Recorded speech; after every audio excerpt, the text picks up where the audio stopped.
Hello friends, welcome to fine day channel. நான் 2 மண்சட்டி புதுசாக வாங்கிட்டு வந்தேங்க. அதை தான் இன்றைக்கி பழக்க போகிறேன். இது பார்த்திங்கன்னா பருப்பு கடையிறதுக்கு, கீரை கடையிறது, பச்சை பயிர் கடையிறதுக்கெலாம் அந்த மாதிரியும். இது ஒரு சின்ன வானல் மாதிரி வாங்கியிருக்கேன்.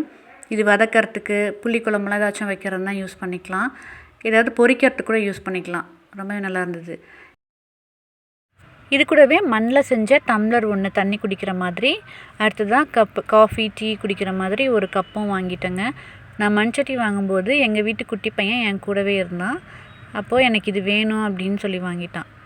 இப்போ இது வாங்கிட்டு வந்ததுக்கப்புறமா ஒரு 4-5 மணி நேரம் தண்ணியில் போட்டு நல்லா ஊற வச்சு எடுத்துட்டு, அடுத்ததான் நல்லா சுடு தண்ணி வச்சு கழுவிட்டேன். இப்போ இது நம்ம யூஸ் பண்ணுறதுக்கு ரெடியாக இருக்குது. அடுத்தது மண்சட்டியை பார்க்கலாம். வாங்கிட்டு வந்த மண்சட்டியை தண்ணியில் ஒரு தடவை சும்மா கழுவிட்டு, அப்புறம் ஒரு பெரிய பாத்திரத்தில் இது ரெண்டையும் போட்டு முழுகிற அளவுக்கு தண்ணி ஊற்றி வச்சுட்டேங்க. ஒரு 4-5 மணி நேரத்துக்கு ஊற வச்சு எடுத்துட்டேன். இப்போ இதை தேங்காய் நார் வச்சு நல்லா சுத்தமாக கழுவி எடுத்துக்கிறேன். நல்லா தேய்ச்சி கழுவி எடுத்துக்கிறேன். இந்த குட்டி பானையில் பார்த்திங்கன்னா அதில் அவ்வளோவா கலர் எதுவும் வரல. இந்த வானல் மாதிரி இருக்கிறதுல லைட்டாக கலர் கொஞ்சம் வந்துச்சு. அது மண்ணோட கலராக இல்லை ஏதாவது சாயமான்னு தெரில. ஆனால் அதுவும் ஒரு 2 தடவை தேய்ச்சோன்னே போயிடுச்சு. இப்போ இதில் தண்ணி பிடிச்சி வச்சு ஸ்டவ் ஆன் பண்ணி சிம்மில் வச்சிடுறேங்க. சிம்க்கு மேலே கொஞ்சம் கூட வச்சிடக்கூடாது, சிம்மில் மட்டும்தான் வைக்கணும். இப்போ அப்படியே மெதுவாக சூடாகிட்டு இருக்கட்டும். இதில் ஒரு முக்கியமான விஷயம் என்னென்னாங்க, நம்ம மண்சட்டி வாங்கிட்டு வந்த உடனே தண்ணியில் ஊற போடுறோம் இல்லைங்களா, அதோடய டைமிங்ஸ் பார்த்திங்கன்னா ஒரு நாள் ஃபுல்லாக ஊற வைக்கணும் அப்படின்றதுலாம் இல்லைங்க. அந்த ஏர் பபிள் சவுண்டு அது நிற்கிற வரைக்கும் ஊற வச்சாலே போதும். ஏன்னா அந்த மண்பாண்டங்கள் செய்கிறவங்க இதை கரெக்டான சூட்டில் நல்லா சூடு பண்ணி நமக்கு பதப்படுத்தி தான் தராங்க. ஸோ அதோட தன்மையெல்லாம் மாறாமல் நம்ம பார்த்துக்கணும். இப்போ தண்ணி சூடாகிடுச்சுங்க. இது கொதிக்க விட்டுறக்கூடாது. ஒரு ஆவி வரும்போதே ஸ்டவ் ஆஃப் பண்ணிடலாம். இந்த மாதிரி பண்ணும்போது டஸ்ட் பார்ட்டிகல்ஸ் ஏதாவது இருந்தாலும், அதாவது கண்ணுக்கு தெரியாத அழுக்கு தூசு ஏதாவது இருந்தாலுமே இந்த தண்ணி வழியாக வந்துடும். இப்போ இந்த தண்ணியை கீழே ஊற்றிட்டு நல்லா ட்ரை பண்ணிடலாம். கொஞ்சம் கூட தண்ணி இல்லாமல் ஈரம் போக நல்லா உணர்த்தி எடுத்தாச்சு. நெக்ஸ்ட்டு ஸ்டெப் நான் என்ன பண்ணுறேன்னா, 2 சட்டிலையும் தண்ணி பிடிச்சி வச்சுட்டு ராகி மாவு எடுத்து வச்சுருக்கேன். அதில் 2 ஸ்பூன் இல்லைன்னா 3 ஸ்பூன் அளவுக்கு சேர்த்து நல்லா கரைச்சி எடுத்துக்கிறேன். ராகி மாவுக்கு பதிலாக கோதுமை மாவு இல்லைன்னா அரிசி மாவு கூட யூஸ் பண்ணிட்டு இந்த மாதிரி நல்லா கரைச்சி எடுத்துகிட்டு ஸ்டவ் ஆன் பண்ணி மீடியம் ஃப்ளேமில் வச்சிடணும். இந்த மாதிரி செய்யும்போது நம்மளோட மண்சட்டி சமைக்கிறதுக்கு பழக ஆரம்பிச்சிடும். அதுக்காக தான் நம்ம இந்த ஸ்டெப் ஃபாலோ பண்ணுறது. நம்ம எப்போவுமே அரிசி கழுவுன தண்ணி, அரிசி வடித்த கஞ்சி யூஸ் பண்ணுவோம் இல்லைங்களா, அதுக்கு பதிலாக இந்த மாதிரி நம்ம ரெடி பண்ணிக்கலாம்.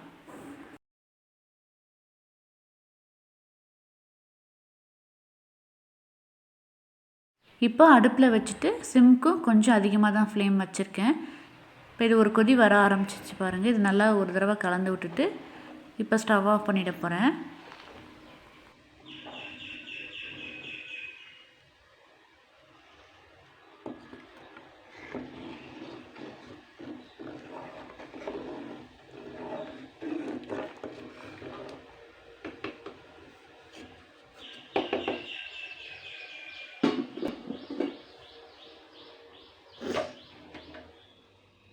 இப்போ ராகி மாவு கஞ்சி நல்லாவே சூடு ஆறிடுச்சு.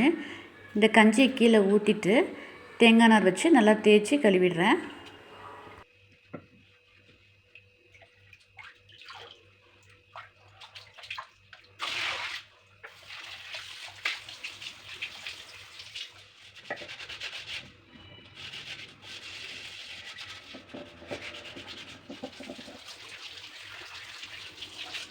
இப்போ லாஸ்ட்டு ஸ்டெப்பாக என்ன பண்ண போகிறேன்னா, கடையத்துக்காக வாங்கின இந்த சட்டியில் சாதம் வடித்த கஞ்சி ஊற்றி வச்சுருக்கேங்க.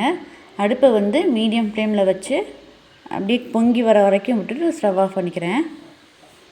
இது சூடு ஆறினதுக்கப்புறமா இந்த கஞ்சி தண்ணியை கீழே ஊற்றிட்டு பானையை சுத்தமாக கழுவிட்டேன். இப்போ பார்த்திங்கன்னா நல்லா ஸ்மூத்தாகிடுச்சுங்க. இப்போ நம்ம பருப்பு வேக போடுறதுக்கு, கீரை வேக வைக்கிறதுக்குலாம் பானை ரெடி ஆகிடுச்சு. மண் வாசனைலாம் அவ்வளோவா இல்லை. இப்போ இதை வெயிலில் வச்சு உணர்த்தி எடுத்துக்கிறேன். வெயில் இல்லாத சமயத்தில் நம்ம ஸ்டவ்வில் சிம்மில் வச்சு ட்ரை பண்ணி எடுத்துக்கலாம்.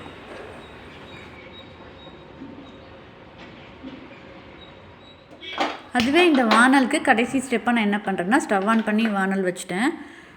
இதில் ஒரு 1/4 மூடி அளவுக்கு துருவன தேங்காய் சேர்த்துட்டு நல்லா வறுத்துக்கிறேங்க. ஒரு சொட்டு கூட எண்ணெய் சேர்க்கல, வெறும் தேங்காய் மட்டும் சேர்த்து இந்த மாதிரி நல்லா வறுத்துக்கலாம். தேங்காயை வறுக்க நல்ல ஒரு அரோமாங்க, ரொம்பவே குட்டாக இருந்தது. நம்ம வீட்டுக்கு வெளியில் இருக்கவங்க வந்து உங்கள் வீட்டில் இன்றைக்கி என்ன செய்கிறீங்க அப்படின்னு கேட்குற அளவுக்கு இருந்துச்சு.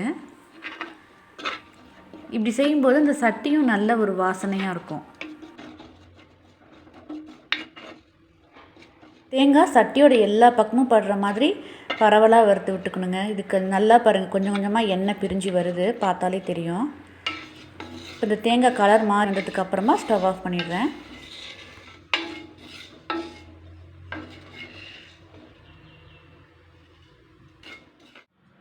இந்த தேங்காய் வேஸ்ட்டு தாங்க, எதுக்குமே யூஸ் பண்ணக்கூடாது. இதை கீழே கொட்டிடலாம். ஏன்னா இது ஃபஸ்ட் டைம் இந்த சட்டியில் வறுத்தோம் இல்லைங்களா, அதனால் எதுக்குமே யூஸ் பண்ண வேண்டாம்.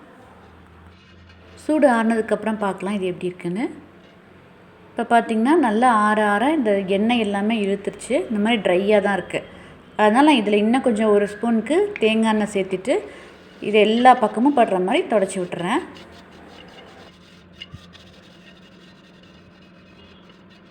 இந்த வானல் சூப்பராக ரெடி ஆகிடுச்சுங்க. இனிமேல் இது சமைக்கிறதுக்கு பயன்படுத்திக்கலாம். நல்லா ஸ்மூத்தாகிடுச்சு.